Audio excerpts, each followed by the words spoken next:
1, 2, 3. Yes, 30 April 2025 di seluruh bioskop Indonesia. Perang Kota. Ini dia. Wow. Oke, kita foto bareng bersama dengan posternya. Boleh lebih merapat lagi. Para Servia dari Star Vision. Nah, ini menarik. Sebelum melakukan juga Perang Kota ini udah melakukan world premiere-nya di ajang Festival Film Internasional bergengsi di Rotterdam. Dan ini sebentar lagi juga 30 April akan tayang di seluruh bioskop Indonesia. Yang ingin dibawa dan ditunjukkan ke seluruh penonton Indonesia dari Perang Kota seperti apa, Pak? Silakan. Ya, terima kasih. Saya rasa lebih mudah berceritanya dengan sneak peek preview yang tadi kita udah kasih lihat. Jadi memang Perang Kota ini adalah sebuah cermin bagaimana sebetulnya anak-anak muda zaman sekarang ini memahami revolusi itu sebetulnya seperti apa. Dan apapun juga yang kita perlihatkan di dalam Perang Kota akan menjadi sesuatu yang dekat dengan kita. Kita akan berbicara tentang manusia-manusia yang terlibat dalam perang itu sendiri. Ada cinta di sana, ada pengkhianatan, dan bagi saya ini adalah sebuah film yang penting. Mungkin selama ini kami di Star Vision waktu diajak oleh Molly, aku tuh dari dulu banget ya, Molly sama Rama, aku ingat banget di Bandung, di Festival Film Bandung, waktu film fiksi menjadi film terpuji di Festival Film Bandung, lupa saya tahun berapa, aku udah bilang aku mau banget deh kerjasama satu hari. Dan akhirnya pada waktu Perang Kota menjadi bagian dari Star Vision, saya bangga karena di samping kita ingin berkontribusi untuk memberikan sumbangan penonton yang baik, juga kita butuh melakukan eksplorasi yang sinematis, ya kan, yang penjajakan cerita-cerita baru yang akhirnya bisa dipersembahkan dan memberikan kekayaan karya perfilman nasional kita. Dalam Perang Kota ini kita akan mendapatkan pengalaman sinematik yang istimewa, intens, dan daya tarik yang seyogianya generasi muda sekarang butuh tontonan berbeda seperti ini.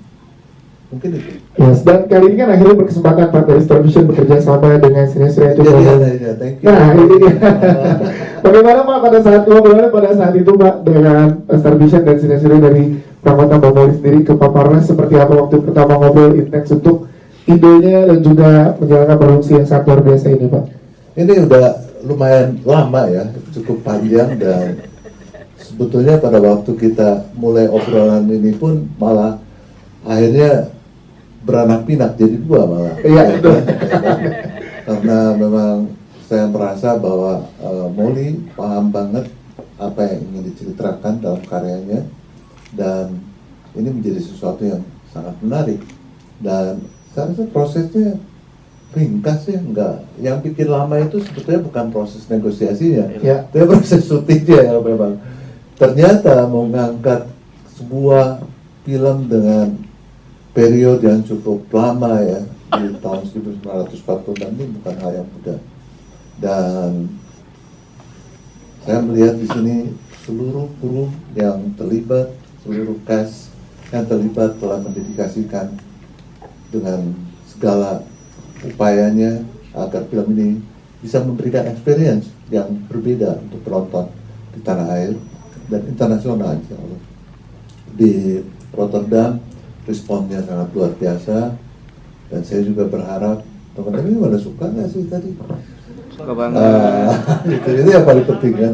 Jadi menurut saya kesan ini, pesan dari apa yang kita hari ini sampaikan kepada teman-teman di sini ini yang harus kabarkan, karena alangkah sayangnya apabila nanti pada tanggal 30 April kita tahu akan banyak film yang tayang bersamaan, dan semoga film ini memberikan sesuatu yang berbeda yang sangat, menurut saya ini film eksotik banget ya. Ceritanya jelas. Oke, perang ini bukan hanya sekedar fisiknya, tapi perang batinnya, emosinya, juga ada cinta, ada pengkhianatan.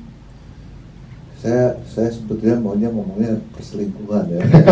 Itu lebih halus deh. Tapi puasa pengkhianatan aja. Pengkhianatan, Nanti malah yes. jadi sangat menarik. Oke, siap. Tepuk tangan untuk Pak Chandra. Terima kasih, Pak Maulana. Kita ke Mas Rama nih. Mas Rama ini kan perjalanan yang cukup panjang dari film Perang Kota dan akhirnya sebentar lagi terrealisasi. Bahkan 20 menit tadi kita udah menyaksikan untuk teman-teman di Indonesia. Kalau di Rotterdam kemarin udah eksklusif penayangan yang sangat luar biasa, Mas. Kalau boleh diceritakan proses perjalanan dan perjuangan film ini saat hari ini udah mulai terrealisasi seperti apa, Mas, yang bisa dibagikan? Silakan.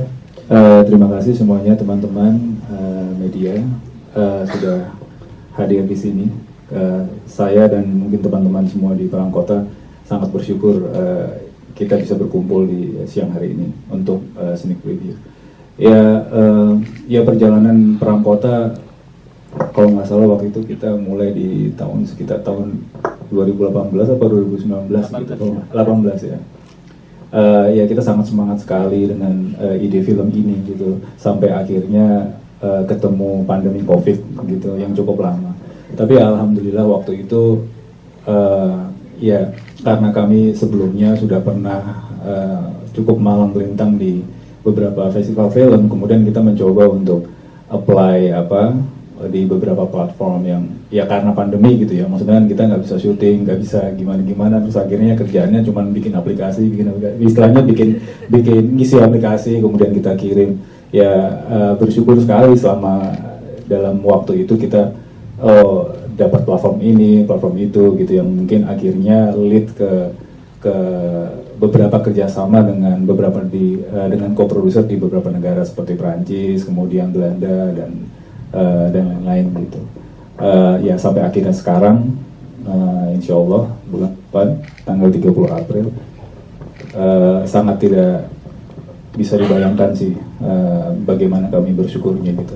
Kira-kira sih gitu. Yes, jadi banyak support yang diberikan untuk film Perang Kota dari nggak cuma di Indonesia tapi juga dari berbagai negara melihat bagaimana penceritaan dan juga konflik yang dibawa oleh Mas Ramadi ya. Siap, terima kasih tepuk tangan untuk Mas Ramadi. Kita ke Mbak Mauli Surya. Sebelum ke Brian kita pengen tahu dulu pada saat kemarin kan melakukan world premiere itu kan di Belanda. Ya, tadi 20 menit saat kita ditunjukkan ada kaitannya, keterkaitan yang sangat erat antara Indonesia dan juga Belanda. Kita pengen tahu dari Mbak Mauli, apa tanggapan dari teman-teman pecinta film di Belanda pada saat selesai menyaksikan Perang Kota pada saat itu, Mbak Mauli? Ya, mereka sangat antusias dan responnya sangat positif. Saya juga kebetulan karena filmnya film penutup, jadinya cukup dapat perhatian lah dari media gitu. Jadi sempat ngobrol panjang dengan beberapa wartawan gitu yang istilah yang sangat tergugah gitu, yang cerita gitu. Oh, nenek saya tuh dulu di Indonesia. di Indonesia dan saya melihat ini bisa jadi nenek saya gitu, maksudnya rasanya. Jadi mereka punya kedekatan yang sangat luar biasa sama filmnya juga gitu istilahnya, karena memang karena kita bersetting di Jakarta pada tahun 1946 ketika Belanda lagi mau masuk lagi ke Indonesia. Ini orang-orang Belanda yang merasa rumahnya itu di Indonesia gitu istilahnya, bukan jadi udah sekian lama mereka di Indonesia dan merasa rumahnya di Indonesia gitu. Jadinya ada kulturnya juga sudah pada saat itu gitu ya, dengan ada bahasa Belanda, banyak bahasa Belanda, kulturnya sudah melebur dan jadi penonton sana merasa sangat dekat dengan film ini. Dan mereka menurut mereka untuk ini sebuah film sebuah film tentang masa itu yang cukup bahasa Indonesia ya, mereka mengatakan bernuans, cukup mempunyai nuans gitu, nggak hitam putih kurang lebih gitu. Yes, itu tanggapan yang luar biasa karena sebagai closing juga di Rotterdam Film Festival ya. Dan sekarang tuh Perang Kota untuk masyarakat Indonesia di 30 April 2025 nanti. 20 menit aja kita udah disuguhkan dengan banyaknya menduga-duga. Tapi value apa sih Mori yang pengen dibawa, value-nya seperti apa yang pengen disampaikan ke seluruh penonton Indonesia di 30 April nanti? Silakan. Fokus film ini anchor dari memang ada 3 karakter di Perang Kota gitu yang kuat gitu, ada Aisyah, ada Fatimah, ada Hazil gitu, dimana tiga-tiganya terlibat dalam cinta, perjuangan dan pengkhianatan ini. Yeah. Tapi anchor dari film itu sendiri ada pada Isa yang memang mempunyai istilahnya ya, mempunyai tuntutan untuk menjadi seorang pejuang gitu istilahnya, dan memang seorang pejuang tapi juga di mana selain berjuang untuk kemerdekaan, juga ada keseharian di situ karena perang pun kita butuh makan gitu. Jadi perang pun kita butuh menafkahi diri sendiri gitu dan jadi sepanjang film tuh juga ada keseharian mereka gitu, gimana seorang Fatima sulit memberi makan buat anaknya gitu, gimana Isa sebagai seorang bapak sulit untuk menafkahi gitu di zaman yang sulit gitu. Jadi cukup relatable ya sebenarnya, karena maksudnya ini cukup sebuah keseharian yang menurut saya mungkin kita semua juga pernah mengalami gitu, cuma dalam masa politik yang cukup genting gitu, kurang lebih sih gitu. Jadi perjuangan tidak hanya di luar rumah, di dalam rumah, ada terjadi perjuangan. Ada perjuangan dalam rumah dan perang luar rumah dan di dalam rumah juga. Perang di luar rumah dan di dalam rumah, luar biasa. Dan akhirnya terwujud kolaborasi bersama dengan Star Vision. Tadi kita udah dengar langsung dari Pak Paulus. Kalau dari Mbak Molly Surya sendiri? Saya sangat excited dan jujur sangat berterima kasih, sangat grateful dan juga jujur ya, maksudnya film ini mungkin kalau yang tahu karir saya sebelumnya, saya selalu membuat film yang skalanya lebih kecil gitu istilahnya, jadinya jadi untuk lompat ke film, bukan lompat sih, untuk berkembang ke sebuah film klasik dan epic seperti Perang Kota ini, memang kita butuh banyak dukungan gitu, dan Star Vision menurut saya mempunyai sebagai salah satu studio paling besar di Indonesia juga, mereka masih mempunyai visi seorang filmmaker gitu istilahnya, yang menurut saya masih menghargai memang kita memang sebuah produk sinema gitu, sebuah produk film, tapi ini juga sebuah sinema gitu, gimana lo datang ke bioskop dan menikmati sebuah film dan tergerak gitu. Menurut saya kesamaan visi itu sih yang membuat saya sangat excited untuk dua film kita ya Pak. Yes. Jangan coba dulu Berarti untuk judul yang satu lagi kan. Terima kasih Mbak Mira, luar biasa, thank you. Nanti kita ngobrol dengan pertanyaan teman-teman media. Tapi kita ke jajaran cast, ada abang kita Chico Jericho sebagai Iza. Mas Chico main biola sekarang? Oh nanti di dalam premier ya. Di dalam premier main biola sih menarik. Karakter Isa, kita pengen tahu karakternya seperti apa dan pengen tahu juga cerita dari Bang Chico. Gimana pertama kali dilakukan proyek ini? Silakan. Oke, saya bercerita tentang karakter Isa dulu. Iya, silakan. Ya, karakter Isa ini adalah Isa seorang bapak, seorang suami, dan juga dia seorang guru. Bisa dibilang dia seorang pejuang. Dia bukan pahlawan ya. Dia seorang pejuang yang bisa dibilang tidak sempurna. Dia menginginkan kemerdekaan.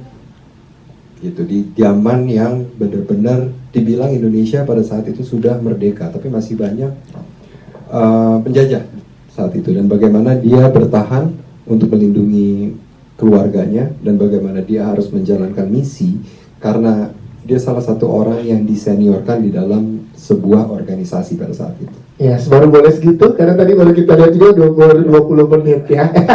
Belum boleh banyak-banyak dulu. Terus gimana saat pertama kali diajak bekerja sama dengan proyek ini? Nggak bisa nafas, bukan. Berkecamuk, mix up feeling. Happy banget sih ditawarin film sama Molly Surya. Karena kebetulan gue waktu pacaran sebelum gue nikah, gue nonton filmnya Molly. Oh, jadi movie date-nya film Molly ya? Film Molly waktu itu nonton Marlina. Terus wah, suatu saat siapa tahu gue bisa diajak main film sama Molly. Bener, diajakin ketemuan waktu itu sama Rama, ngobrol ngopi pagi-pagi. Ditanya-tanya lagi dalam proyek apa, dan kebetulan waktu itu belum lagi jalan proyek apa-apa. Ditawarin lah proyek film ini, Perang Kota. Gue langsung diem, langsung gue iyain. Gue baca skripnya, dan ini it's very challenging buat gue karena untuk menghidupkan karakter Isa ini karakter yang sangat kompleks ya. Orang introvert, di dalam pikirannya itu berjalan terus, berperang. Dalam pikiran dia mikirin bagaimana cara dia bertahan, bagaimana dia cara menafkahi keluarganya, bagaimana dia memperjuangkan gitu kemerdekaan yang sama-sama, di mana semua orang pada saat itu lagi ingin memperjuangkan kemerdekaan dari tangan kolonial. Yes, jadi langsung tanpa banyak berpikir langsung yes gitu ya. Ada PR lagi. Adalah? Saya nggak pernah menyentuh biola. Nah itu gimana pertanyaan selanjutnya? Itu ada sangat tantangan dan mainnya luar biasa. Dan kebetulan oleh Sina Surya difasilitasi gitu. Kami ada coaching untuk biola. Yang pertama saya dapat raport C. Itu udah bagus ya untuk awal, bagus ya. Berapa lama tuh? Ya mulai naik lah ya, mulai naik. Bisa ditanya sama Molly sama Rama, karena kita latihan biolanya di kantor Sina Surya. Mungkin mengganggu mereka lagi bekerja pada saat itu lagi nulis skrip. Tapi yang happy. Jadi banyak banget yang harus dikejar di Tokoh Isa ini, dan juga dari segi dialog tadi teman-teman mungkin juga sudah nonton ya.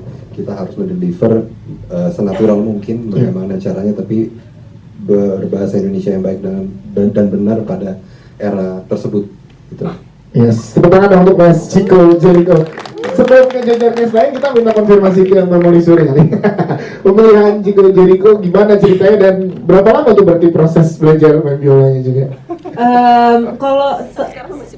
Kalau sama Chico tuh sebenarnya gue sama Rama udah naksir lama. Oke, udah diincar ya. Cuman emang kebetulan kita memang apa ya istilahnya ya belum ketemu peran yang cocok gitu. Jujur waktu itu kita memilih Chico itu karena mungkin perbedaan, maksudnya kalau seandainya baca Isa di skrip itu tuh beda banget sama Chico. Ya. Beda banget, beda. Mungkin 180 derajat berlebihan. Cuma maksudnya lumayan cukup berbeda gitu istilahnya gitu. Kalau Chico kan supel gitu, sedangkan Isa tuh yang diam, jarang ngomong gitu. Seperti karakter utama gue di film gue. Jadi tapi dan ada juga maksudnya ada yang belum gue bisa gue reveal di sini peran dia sebagai laki-laki, dan menurut gue menurut saya tuh gimana ya, karena perbedaan karakter itu dan juga dengan kecakapan beraktingnya dia bisa memberikan dimensi yang berbeda gitu. Yes. Kepada perannya gitu. Tidak ada layer satu lagi gitu. Nah, pun pada saat mempelajari biola ya, berarti itu secara bersama karena kan harus masuk banget tuh berarti. Oke, siap. Terima kasih, sudah dikonfirmasi langsung Bang Chico. Kita ke Ariel Tatum sekarang, tangan dong sebagai Fatimah. Boleh diceritakan karakter Fatimah dijelasin gimana, karena tadi menimbulkan banyak pertanyaan setelah 20 menit kita sneak preview, dan pada saat ditawarkan proyek ini seperti apa? Silakan Ariel Tatum. Fatimah menurut saya bukan hanya sosok perempuan di tengah medan perang, tapi adalah seorang istri yang layak dicintai.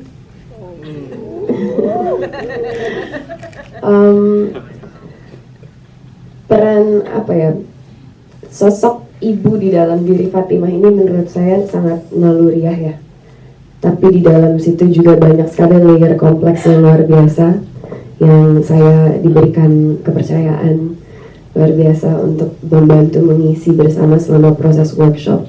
Yaitu di dalam situ ada resiliensi yang sangat tinggi, ada semangat berjuang yang sangat tinggi, ada cinta dan kasih yang luar biasa kepada suaminya, dan juga aku merasa kualitas-kualitas yang ada di diri Fatimah itu banyak sekali aku temukan di perempuan-perempuan di hidup aku. Jadi bisa dibilang Fatimah adalah sosok yang cukup inspiratif sih buat aku pribadi juga gitu. Dan jujur pas pertama kali banget ditawarin untuk join di film Perang Kota ini, reaksi pertama aku adalah nangis, Pak. Aku nangis beneran because I've been a fan of Molly's work for so long. Dan aku rasa teman-teman yang lain juga merasakan hal yang sama gitu, semua cast yang ada di film ini gitu. Sungguh sebuah kehormatan diberikan kepercayaan dan kesempatan untuk membantu menghidupkan karakter Fatimah yang luar biasa inspiratif buat aku. Yes, di sini bareng sama Bang Chico dan juga Jerome. Gimana Ariel Tatum membuat chemistry dengan dua sosok yang sangat luar biasa di kanan kiri kamu ini? Kami diberikan kesempatan yang cukup panjang ya untuk saling membantu memperkuat karakter masing-masing, dan tentu saja sebelum kami masuk ke karakter masing-masing, kami juga banyak waktu untuk sharing bertiga secara personal gitu, bukan sebagai karakter. Jadi kami bangun dulu dari hubungan personal kami bertiga. Kita banyak sekali proses workshop sama Bapak Ajibong. Di luar itu juga kami banyak melakukan kegiatan bersama, dan sepanjang proses syuting itu juga kami selalu bersama. Jadi nggak kesulitan sama sekali sih, itu proses yang sangat menyenangkan dan sangat aku rindukan sejujurnya. kayaknya bisa dibilang ini adalah proses film yang paling panjang yang pernah aku lalui. Ya. Kita berapa bulan? 6 bulan? 8 bulan? 6 bulan gak sih? Sumpah 6 bulan kan? Iya lama banget, kita selalu bersama-sama setiap hari. Ya. Selama reading 8 jam, 6 jam setiap hari bersama-sama. Jadi aduh sedih banget rasanya pas kita harus berpisah. Ya, si pria kekangenan ini akan dijawab di 30 April nanti. Ayo bantu tepuk tangan teman-teman. Terima kasih. Kita ke Jerome Kurnia. Mana Mbak yang di sini tadi apa ini? Jerome Lover. Iya. Ada atas juga ternyata ya. Ih gitu ya. Oke. Jerome Kurnia, pengen tahu Jerome saat pertama kali mendapatkan proyek ini gimana sih ceritanya lo bisa ada di sini Jerome? Itu dulu nih. Oke, tapi lo harus tahu dia ada fun fact dikit. Silakan. Gue masih sedikit speechless karena ini baru pertama kali gue ngeliat di layar besar. Jadi rasanya itu beda banget. Iya. Dan mereka juga, dan itu seneng banget sih. Dan apa? Pertama kali dihubungin sama Molly gimana cerita? Oh panjang. Iya. Kesannya udah berapa lama ya? Gue udah lupa. 7 tahun yang lalu. 7 tahun yang lalu ya. Kalau punya anak udah SD. Iya betul. 7 tahun yang lalu tiba ada DM masuk. DM ya? Oke, DM awalnya. Modern. Terus Ada DM yang masuk. Ada yang nawarin nih. Dan gue udah tahu pada saat itu Rama siapa, Molly siapa, gue ngefans banget sama karya-karyanya mereka gitu. Pas DM masuk, boleh ketemu, wah dapet nih gue bilang kan. Tapi gak gue balas dulu. So jual mahal dikit. Gue bilang mungkin 3 jam lagi lah gue balas. Tapi bertahan 2 menit doang langsung gue balas. gak bisa Kepikiran gue. Mau surya nih.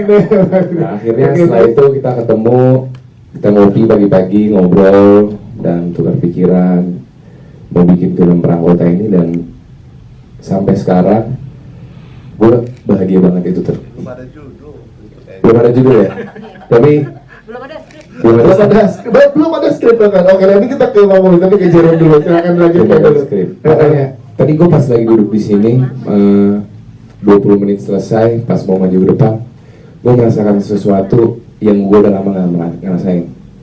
Gue grogi. Gue mau presscon grogi ya. Iya. Mungkin karena ini means a lot to me. Yes. Setelah 7 tahun belakang ini. Jadi itu mungkin bisa mendeskripsikan betapa bahagianya gue saat itu dan sekarang. Oke, sebelum lanjut ke gimana karakter Hazel, tapi ke Mamuli dulu. Kok bisa 7 tahun lalu ya, terus belum ada skrip, belum ada judul, udah ke Jerome Kurnia? Jadi waktu itu tuh aku ke bioskop nonton filmnya Mas Hanung Bramantyo. Dan kalau nggak salah itu film pertamanya Jerome. Dan gue nonton tuh, aku nonton kayak openingnya ada satu karakter gitu yang full ngomong bahasa Belanda deh sambil jalan gitu. Terus nggak pernah lihat pada saat karena itu film pertamanya dia, pernah lihat dia kan sebelumnya kan, siapa nih anak kayak gitu. Terus udah langsung buka IMDb, oke Jerome Kurnia, langsung kita Google, terus langsung lihat Instagram loh. Wah nih, dan kayaknya rasanya ketika bukan cuma melihat seorang aktor yang bagus ya, tapi somehow aku ngelihat ada Hazel di situ. Memang karena pada saat itu lagi abis baca bukunya abis baca bukunya Mokhtar Lubi dan Mokhtar Lubi kayaknya ada Hazel di sini. Dan pada saat itu akhirnya nge-stalk Jerome di Instagram. Kirimin ke Rama, DM mah gitu. Sama ada ya. Oke. Pada saat ngobrol ternyata dikulik dan benar ternyata sosok Hazel dekat banget sama Jerome. Iya, kita ngobrol beberapa kali gitu. Kita kalau pada saat itu diajak nama ngopi ya jam 7 pagi ya. Jam 7 pagi. Jam 7 pagi. Jam 7 pagi itu proses casting kita. Jadi kalau lagi ngajak ngopi jam 7 sama Mas Rama atau Mamuli, iya. Jam 7 pagi yang ngobrol, kita ngobrol aja sih sebenarnya nggak ada pembicaraan banyak soal filmnya apa segala macam, tapi ya kita ngobrol pengen gimana cara kita berkomunikasi satu sama lain. Ya udah kita jajaki mulai dari situ. Dan akhirnya berjodoh ya sampai dengan sekarang. Siap, terima kasih sudah dikonfirmasi langsung sama Mamuli. Jerome Kurnia kembali ke Jerome, berarti karakter Hazel gimana saat mendapatkan karakter ini, yang bisa dijelaskan karakter yang seperti apa sih? Perjuangan, cinta, pengkhianatan, partai mana? Semuanya mungkin. Semuanya atau? Tapi kalau dikasih tahu nanti nggak asik. Betul. Hazel itu anak muda yang punya energi besar di dalamnya, seperti anak muda pada umumnya lah ya. Tapi energi besar ini dia channelkan untuk kebebasan, untuk perjuangan. Dia merasa ini adalah takdir dia, karena Hazil itu dia sangat tidak suka dengan penjajahan. Menurut dia ini nggak cocok gitu. Dan biasa anak muda kan punya perasaan itu, sering terjadi di sampai sekarang pun gitu kan. Jadi ini yang dia channelin adalah untuk ini tujuan hidup gue harus fight untuk kemerdekaan. Itu satu. Dan kedua, mungkin tadi udah sempat bisa dilihat dalam 20 menit ke belakang, Hazil itu datang bukan dari background yang modest, tapi dia adalah orang yang sangat privilege. Thank you. Dia orang yang sangat privilege. Tapi dari situ kita bisa melihat, ini anak privilege, tapi kok mau melakukan hal-hal yang seharusnya bisa aja dia oke, gue privilege, gue di rumah aja nggak mau ikut campur gitu. Tapi di situ kita bisa lihat bahwa dia punya efek yang sangat tinggi, dia punya tujuan, dimensinya banyak lah. Waduh, jadi menarik, dimensinya akan diungkap lagi di 30 April nanti ya, Jerome ya. Dan setelah itu juga yang mau gue sampaikan ada Hazil ini, dia mempunyai sahabat yaitu Isa, dan bersama-sama kita bisa lihat nanti antara kita bertiga siapa yang berjuang, siapa yang bercinta, siapa yang mengkhianat. Wow, siap, terima kasih Jerome. Terakhir mungkin sebelum ke teman-teman media kembali bekerja sama dengan Star Vision juga kali ini. Jerome, gimana rasanya? Bahagia karena saya itu langganan. Iya, betul. Semoga ya. Semoga. Amin. Pengennya langganan. Iya, amin. Dan selalu bahagia bekerja sama Star Vision karena aku selalu mendapatkan apa yang aku butuhkan sebagai aktor. Ya. Waktu yang cukup, bantuan yang cukup, dan itu sangat penting. Karena contoh kalau Ciko harus belajar biola gitu, nggak bisa belajar itu cuma dalam waktu 2 minggu, kecuali jenius banget. Tapi kita harus dikasih waktu dan ritme yang tepat, dan itu yang aku dapatkan dari Star Vision, saya menurut aku. Dan siap, terima kasih untuk teman-teman cast dan juga filmmaker. Tapi kita akan berikan kesempatan ke teman-teman media, tapi setelah 20 menit tadi kayaknya seru kalau kita remind lagi dengan trailer yang kemarin juga teman-teman saat datang ke film Komeng kita sama-sama nyala premier. Sebelumnya sudah ditunjukkan tuh official trailer dari film Perang Kota. Nah, sebelum kita ngobrol langsung dari pertanyaan teman-teman media, kita akan lihat dulu official trailer dari film Perang Kota.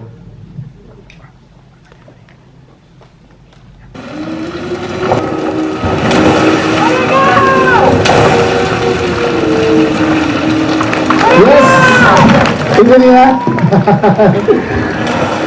Semakin menebak-nebak setelah 20 menit dan juga dapat official trailernya teman-teman media. Dan kita berikan kesempatan buat teman-teman media bertanya dan ngobrol langsung dengan jajaran cast dan filmmaker. Silakan boleh angkat tangannya. Silakan teman-teman dari Publicis akan membantu. Siapa dulu? Ya. Oh, yang luar biasa nih. Sinefil nih. Sebutkan nama, media, dan pertanyaannya. Nanti baru ke atas ya Pak. Nyalain dulu. Selamat sore, saya Edvan dari Jakarta Makler. Keren banget tadi 20 menitnya ya. Aku mau nanya risetnya Mbak Molly Surya tentang tentara Gurkhanya itu loh. Selama ini kan kita tahu Nika itu ya cuman orang Belanda dan Inggris ya, tapi selalu melupakan peran Gurkhanya. Risetnya itu gimana?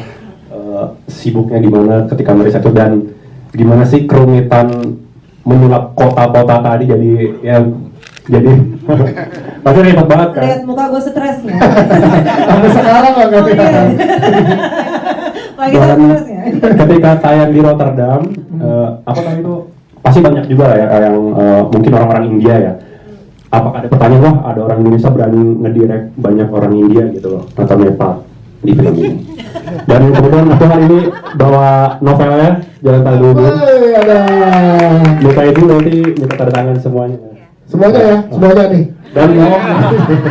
Dan aku tadi salut ya, ada beberapa naskah yang mirip banget dengan di buku gitu loh. Ini berarti kayak fan service ke fan service-nya Mokhtar Lubis ya. Jadi makasih banget untuk Mbak Molly.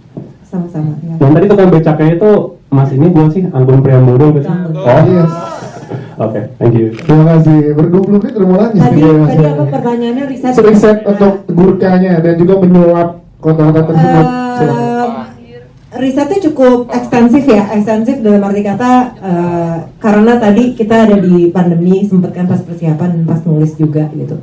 Kita punya source yang sangat berharga yaitu bukunya, gitu dimana ubel-ubel tentara ubel-ubel itu cukup dibahas dengan cukup ekstensif gitu istilahnya dan akhirnya kita juga ngelihat di perpustakaan gitu, menggali archive, tapi yang paling utama itu kalau aku risetku itu lebih bersifat lebih daripada detail-detail, maksudnya detail-detail ya juga sama gitu dan dan gimana kita mencoba untuk menggali sebuah perspektif saya tentang masa itu gitu. Karena kalau untuk belajar sejarah kita semua belajar sejarah gitu dan saya nggak mau jadi guru sejarah di sini gitu. Tapi saya di sini ingin menceritakan soal perspektif saya tentang masa itu, tentang masa sekarang, tentang dunia ini gitu, tentang cinta, perjuangan dan pengkhianatan tadi gitu. Jadinya apa ya istilahnya ya, kita banyak ngobrol juga dengan sejarawan. Ada beberapa nama yang kebetulan dan sebenarnya salah satu tidbitnya itu sih, maksudnya salah satu fun fact-nya itu saya pernah ngobrol dengan satu sejarawan dan dia juga pernah tinggal di Jalan Jaksa dan kita ngobrolin bukunya pada saat itu dan dia bilang ya dan saya sebenarnya ngambil judul Perang Kota itu dari dia karena dia bilang pada saat itu Jakarta sedang dalam keadaan perang kota dan saya ambil judul itu gitu. Yes. Bagaimana lamanya menyulap tadi ya paparan kota-kota tersebut? Saya punya konsep yang agak ngerepotin sih gitu, meskipun filmnya 4:3 dalam arti kata filmnya kan kayak film zaman dulu tuh nggak widescreen gitu, kita cuma 4:3. Tapi saya mau kameranya terus bergerak gitu dan jadinya mungkin kalau pernah ke Semarang kayak ini ngenalin enggak gitu, kayak kalau pernah ke Surabaya nih kayak ngenalin enggak, karena memang kita mengcombine real location gitu, lokasi beneran dan juga maksudnya kita juga bikin set extension dengan visual effect gitu, jadinya cukup ekstensif pekerjaan post productionnya gitu. Jadi mungkin kalau ada yang bertanya, kita waktu itu udah syuting udah lumayan lama gitu, tapi memang emang proses pasca produksinya memang memakan waktu, biaya dan kreativitas dan resources yang cukup banyak gitu, kurang lebih gitu. Oke, siap. Tepuk tangan untuk Mas Ilham Jamalin. Thank you. Mana Mas? Nanti ditandatangani insyaallah. Oke, selanjutnya silakan. Iya, sebelah sini. Sebutkan nama, media dan pertanyaannya. Iya, silakan. Halo, aku Frida dari Kompas.com, mau tanya beberapa ke Mbak Mulai, mungkin kenapa judulnya Perang Kota ini, terus idenya dari mana gitu awalnya, terus lalu lokasi syutingnya ini tuh di mana sih gitu, kayak rasanya kayak zaman dulu tuh kayak kerasa banget gitu, terus keseruan saat proses syuting tuh seperti apa dari para cast juga boleh dijelasin juga. Terus yang menarik juga selain Kak Chico Jericho main biola, tadi Kak Ariel Tato megang senjata juga tadi ya. Nah itu ada pembelajarannya kan saat pegang atau seperti apa? Mungkin boleh diceritain. Terima kasih. Siap, terima kasih. Silakan Mbak Mulai. Kalau tadi judul Perang Kota barusan aku cerita. Iya, betul. Pas sekali. Kayak belum ada 5 menit ya. Jadi nggak perlu diulang ya. Kalau soal syuting di mana, kita syuting di Semarang, Surabaya, Yogyakarta, dan Ambarawa. Keseruan saat syuting yang bisa di-spill dari keseruan saat syuting, saya syuting jujur agak stres karena pusing Mbak, bikin film periodik pusing. Banyak yang mesti dipikirin, tapi fun sih, maksudnya sangat excited. Ini pertama kalinya saya mungkin karena saya menulis skenario dan juga menyutradarai. Biasanya saya skenario kelar, terus sudah saya buang tuh peran saya sebagai penulis skenario, terus saya jadi sutradara gitu. Tapi kali ini saya agak berbeda karena mungkin karena prosesnya yang panjang, jadinya saya sempet lah ada nambahin scene, ada ngerombak satu dialog lah berapa halaman tuh sekaligus gitu, dan tiba-tiba pemain-pemain ini dapat kejutan gitu di skrip baru gitu kan, halaman baru gitu, apaan nih gitu istilahnya, terus lo kapan nulis ya Mol gitu, terus ya udah jadi karena jujur ada banyak hal yang mungkin inspiratif ya, saya mungkin karena sudah bertambah umur juga jadi mungkin lebih kadang jadi lebih mengobservasi gitu dan melihat dan mencoba bereaksi gitu dengan inspirasi-inspirasi yang terjadi di set gitu kurang. Oke, siap. Terima kasih. Kalau Pak Rakes tadi boleh di-speak ya masing-masing keseruannya. Oke, kalau dari saya sih setiap harinya tuh ada aja kejutan, surprise gitu. Kayak surprise gitu. Yang kayak tadi Mbak Mali dikasih tahu gitu, ada pengembangan dari skrip gitu, karena Molly juga ngerespon gitu apa yang terjadi di set dan apa yang bisa dipergunakan. Tapi kami happy-nya di sini adalah saya pribadi, seluruh ensemble cast ini mempunyai energi yang sama dari sutradara juga. Jadi kita benar-benar kayak punya spirit yang sama. Yuk kita selesaikan film ini dengan baik. Jadi kita semangat gitu, kita happy gitu, walaupun di depan ada aja gitu kejutannya. Adegan-adegannya juga bisa dibilang bukan adegan yang mudah ya, banyak sekali yang shot-shotnya itu lumayan panjang dan eksekusinya itu juga lumayan sulit, tapi kita happy. Yes, itu ya. Gitu, karena ya senang lah bisa bekerja sama di sini sama Ariel juga sama Jerome yang benar-benar membantu memberikan energi gitu untuk saya menghidupkan Isa, dan terima kasih juga buat Molly juga yang memberikan saya kesempatan untuk mengeksplor Isa sedemikian rupa. Siap, terima kasih Risiko. Selanjutnya Ariel Tatum, dan juga boleh dijawab tadi gimana tuh proses latihan pegang senjata dan lain-lain. Iya, proses syuting sangat menyenangkan, bahkan dari awal mula kami mulai workshop pun udah energinya berasa sekali ya, bahwa kami semua sangat amat fokus dan mau memberikan segalanya dan lebih gitu, bahkan kalau bisa dikasih lebih kita kasih lebih gitu semuanya. Perkara senjata ya, kami melalui sebuah workshop juga, cuma yang lebih berat dari senjata adalah gendong saling sepanjang sequence awal film. Yang merupakan ide saya sendiri yang saya sesali. Karena itu lari-lari bershot-shot, bersin-sin berhari-hari, dan aku harus menggendong anakku si Arban yang luar biasa. Tapi ya itu ada hal yang masuk akal yang menurut saya perlu dilakukan Fatima gitu. Fatima senang dengan keputusan itu, Ariel tidak.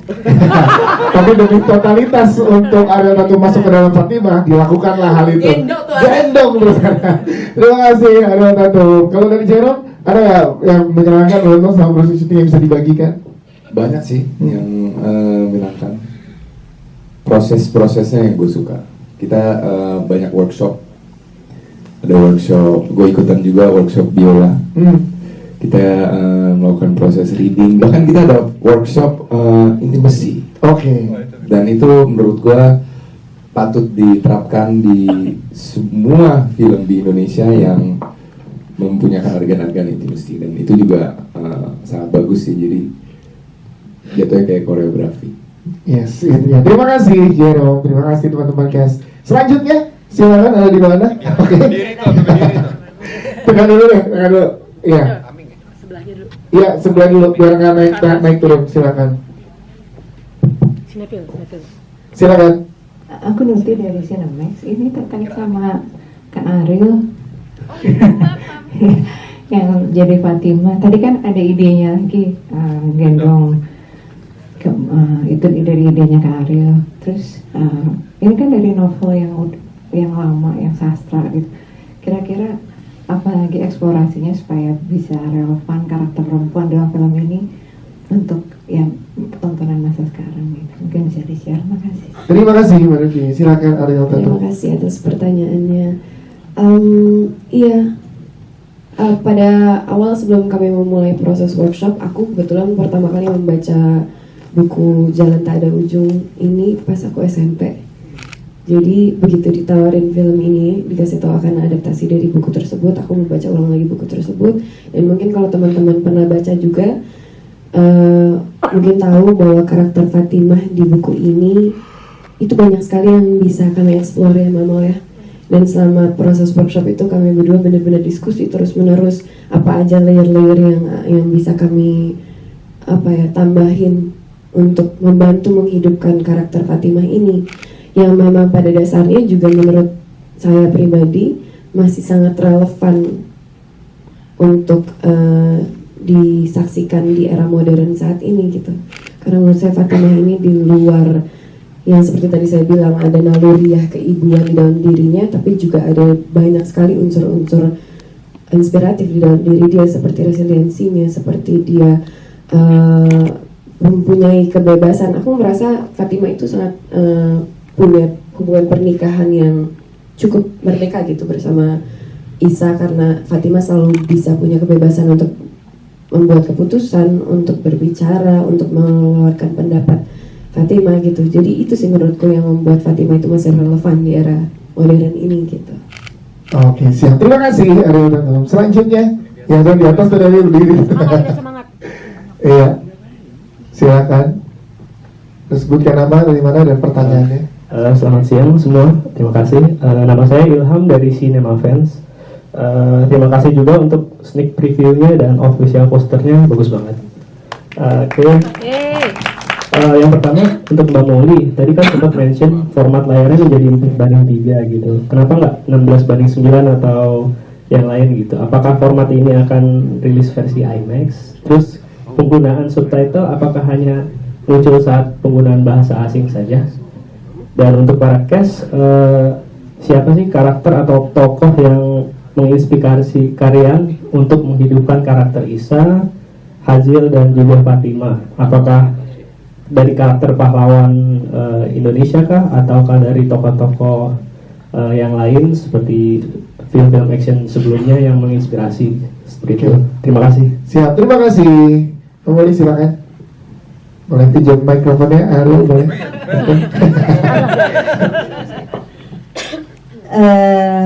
Tadi apa pertanyaannya? 4:3. 4:3. Kenapa 4:3? Jadi ini saya sempat sempat debat awalnya juga.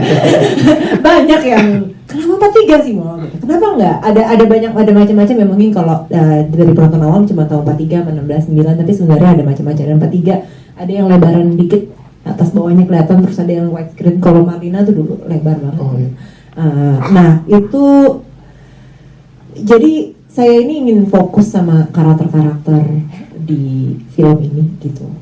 Saya tahu ketika kita membuat sebuah film prodik, kadang-kadang saya sendiri juga ya, saya nggak bilang penonton doang, saya sendiri tuh pasti sibuk ngeliatin set gitu, ngeliatin set ini, ngeliatin set itu gitu, masuk ngeliatin zaman dulu kayak apa gitu. Jadinya mungkin saya jadi tidak sefokus itu sama karakter-karakternya. Jadi memang keputusan saya mengambil 4:3 itu adalah untuk memberikan fokus tersebut kepada untuk perasaan yang lebih dekat sama karakter-karakter utama di film ini.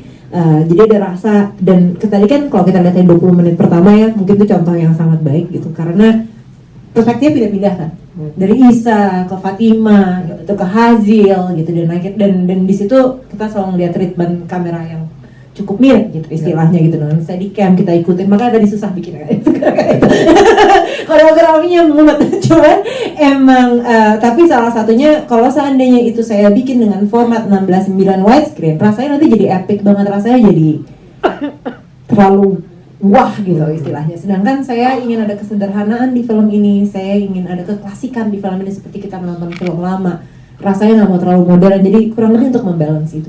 Yes. Maaf ya jawabannya agak ribet, mungkin satu SKS. Terus penggunaan subtitle hanya di bahasa asing atau gimana? Iya. Rencananya nanti akan ada subtitle bahasa Inggris dan bahasa Indonesia di setiap bahasa asing yang ada. Oke. Siap, terima kasih Mbak Molly untuk jawabannya. Para cast boleh dijawab, ada tokoh inspiratif nggak saat memerankan karakter masing-masing? Ya, kalau untuk tokoh Isa sendiri, sebenarnya ya ini sebagai seorang aktor ini kan kita mempunyai proses mencipta ya, jadi kita dibebaskan gitu. Bagaimana menurut kamu gitu Isa itu seperti apa? Kalau menurut saya, karena ini berdasarkan dari buku yang sudah ditulis oleh Pak Mokhtar Lubis, saya juga baca. untuk menguatkannya itu. Dan di sini saya berbicara langsung sama Molly, oh kalau misalnya Isa aku bikin seperti ini gimana. Nah, Molly memberikan kebebasan gitu. Jadi kami sama-sama membuat karakter Isa itu benar-benar dari scratch gitu. Jadi kita nggak ngelihat dari film manapun juga, tapi benar-benar pure kami bikin sendiri. Siap, terima kasih. Untuk mewakili yang lainnya juga atau ada jawaban lain, silakan Ariel Tatum.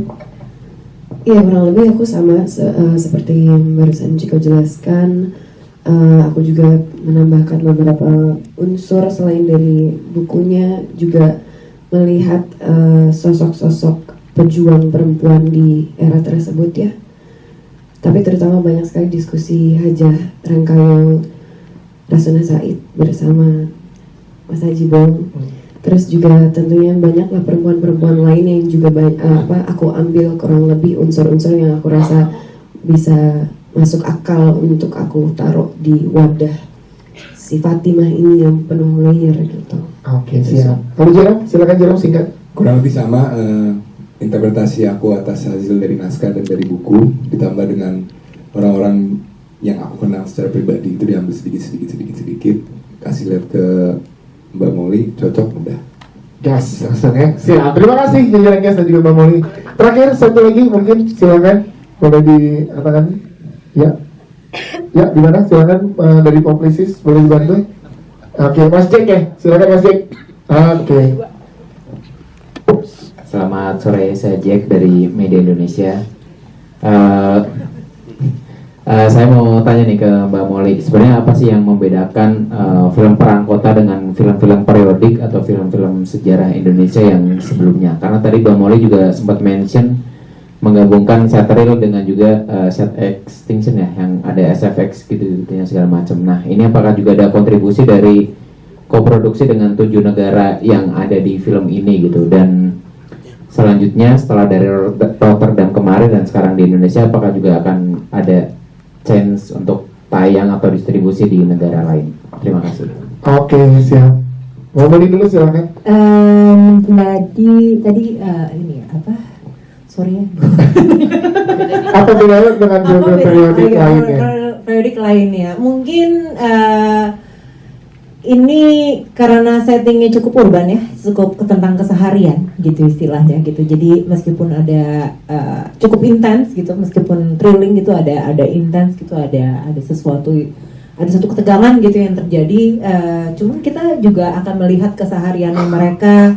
Kita juga melihat gimana ya istilah ini juga settingnya di Jakarta, benar-benar kota tengah Jakarta yang mungkin pada saat itu Jalan Jaksa tuh yang paling hits gitu ya istilahnya gitu, maksudnya dengan jadinya kita melihat anak perkotaan gitu istilahnya gitu, atau mungkin yang sekarang kita bisa bilang anak Jaksel di sekarang gitu istilahnya pada tahun itu yang dimana mereka pada fasih berbahasa Belanda gitu. Dan mungkin itu ya istilahnya, jadi ada rasa relate dan nggak kerasa gimana istilah, ada perspektif modern di sini gitu.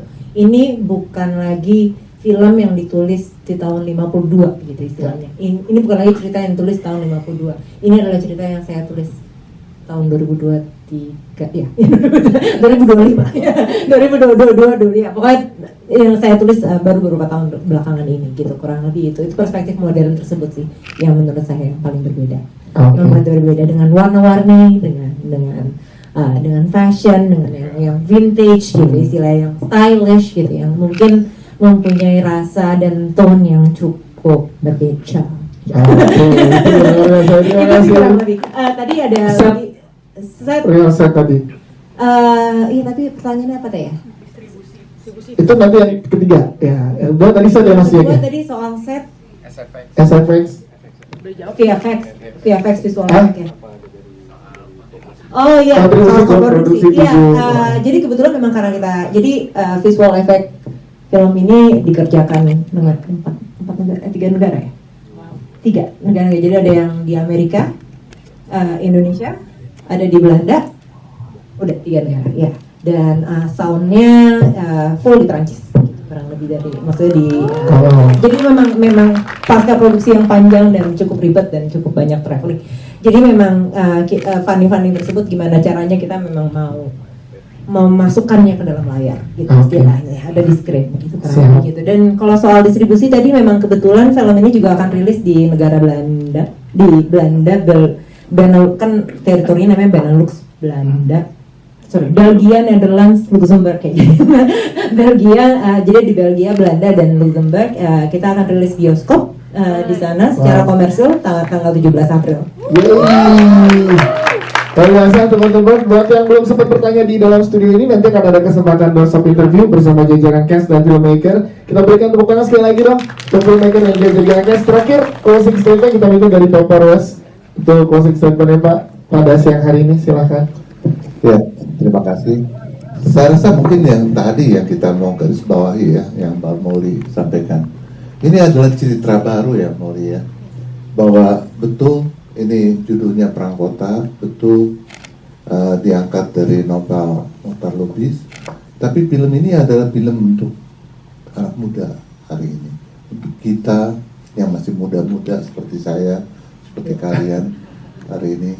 Ini adalah film yang sebetulnya mencoba menggabungkan ketiga tadi, ya kan, cinta, perjuangan, dan pengkhianatan dalam kemasan yang sangat stylish, pendekatan yang sinematik, intens, ada thrillernya, sehingga mungkin kita akan bisa bercermin tentang apa yang betul ini kisah tahun 46, tapi apa yang kita lihat nanti adalah mungkin kisah kita hari ini. Terima kasih. Terima kasih. Mungkin Mas Rama ada yang mau ditambahkan lagi buat teman-teman media? Silakan Mas Rama mungkin. Ya, sebenarnya ketika kita memulai Perang Kota itu juga yang kita obrolin itu sebenarnya tentang sesuatu yang sebenarnya yang tidak kita sadari itu terjadi juga di hari sekarang. Jadi waktu zaman dulu orang semua juga sedikit-sedikit ngomong Belanda, sedikit-sedikit kayak kita sekarang dikit-dikit ngomong Inggris gitu. Jadi sebenarnya itu mirip gitu, ada kemiripan di situ. Ya kita sih berharap supaya penonton Indonesia merasa punya ada hubungan di situ gitu, kurang lebih sih gitu. Siap, terima kasih. Mbak Molly, mungkin terakhir cukup. Baik, terima kasih teman-teman. Boleh kita berdiri untuk berfoto bersama.